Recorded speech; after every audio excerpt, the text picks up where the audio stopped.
एक समय की बात है, एक जुआरी था जो रोज जुआ खेलता था और उससे जो भी पैसे मिलते उनको गलत कामों में उड़ा देता। ये उसकी दिनचर्या बन गई थी, सुबह जुआ खेलना और शाम को सारे पैसे उड़ा देना। ऐसे करते करते उसके जीवन के काफी वर्ष निकल गए।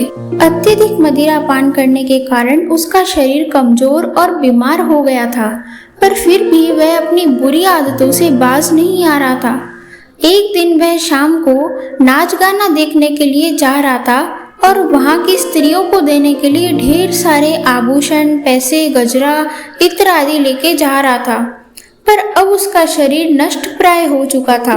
कमजोर होने के कारण वो रास्ते में ही गिर पड़ा।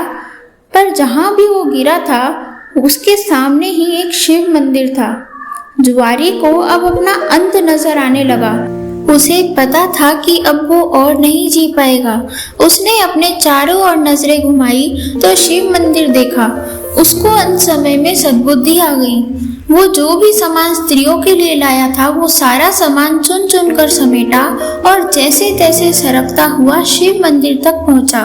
उससे खड़ा भी नहीं हुआ जा रहा था। वो रेंगते रेंगते शिव मंदिर के अंदर भी चला गया और सारा सामान शिवलिंग पर चढ़ा दिया, इत्र, फूल, आभूषण, सब कुछ। और उसी समय उसके प्राण निकल गए। उसने अपने जीवन में कोई अच्छा काम नहीं किया था, इसलिए उसे यमदूत नरक में लेके चले गए। जब उसकी आत्मा को नरक में लाया गया तो यमदूत कहने लगे कि इसने अपने पूरे जीवन में सिर्फ गलत काम ही किया है, इसको तो भयंकर से भयंकर नरक में डालना चाहिए।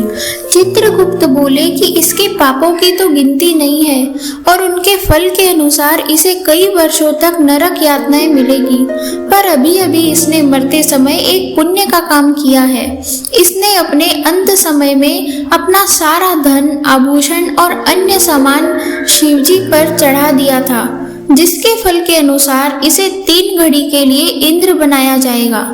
अब यमराज ने जुआरी से पूछा कि तुम पहले पुण्य का फल भोगना चाहोगे या पाप का? तो जुआरी ने सोचा कि पहले पुण्य का फल ही भोग लेता हूँ, पाप का फल तो पता नहीं कब तक चलेगा। इसलिए उसने यमराज से पहले पुण्य का फल देने के लिए कह दिया। अब उस जुआरी को स्वर्ग लेके गए और देवराज इंद्र से कहा गया कि सिर्फ 3 घड़ी के लिए आप कहीं और चले जाइए। इस जुआरी को इंद्र पद पे बैठाना है, फिर इसको हम ले जाएंगे और आप वापस आ जाना। इंद्रदेव मान गए और अब उस जुआरी को 3 घड़ी के लिए इंद्र बना दिया गया। यमराज उसको इंद्र बना के वहां से चले गए। उस जुआरी ने पहले तो अपने चारों तरफ देखा, स्वर्ग कितना सुंदर है, सोचने लगा। फिर उसे याद आया कि वो तो यहाँ सिर्फ 3 घड़ी के लिए आया है, इसके बाद तो उसे नरक में ले जाया जाएगा। उसने सोचा कि सिर्फ मरते समय थोड़ा सा पुण्य करने पर 3 घड़ी के लिए इंद्र पद मिल सकता है, तो क्यों ना मैं इतना दान पुण्य करूं कि मुझे नरक में जाना ही ना पड़े।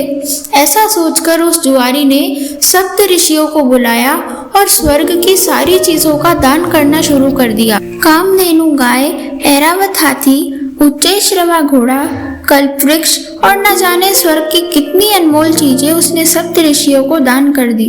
अब 3 घड़ी समाप्त होने पर यमराज उस जुआरी को वापस नरक में ले गए। जब वह उसे लेके यमपुरी पहुंचे तो चित्रगुप्त ने कहा कि अब तो इसने इतना दान कर दिया है कि इसके कोई पाप बचे ही नहीं, अब हम इसे नरक में नहीं रख सकते। इतने में ही देवराज इंद्र वहां आए और कहने लगे कि इसने तो पूरा स्वर्ग ही खाली कर दिया, मैं बैठूं कहाँ, इसने तो इंद्र का सिंहासन भी दान कर दिया है।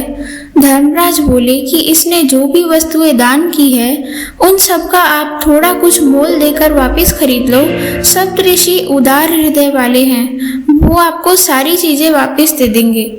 इंद्रदेव वहां से चले गए और उस जुआरी को असुर कुल में जन्म मिला जो दैत्यराज बलि कहलाए। ये वही राजा बलि है जहाँ भगवान विष्णु स्वयं वामन का रूप धारण करके दान मांगने आए थे। तो दोस्तों, आपको ये वीडियो अच्छी लगी तो लाइक और शेयर करना ना भूलें और हमें कमेंट करके बताएं कि आपको ये कहानी कैसी लगी। इस तरह की रोचक कहानियाँ सुनने के लिए हमारे चैनल को सब्सक्राइब जरूर करें। धन्यवाद।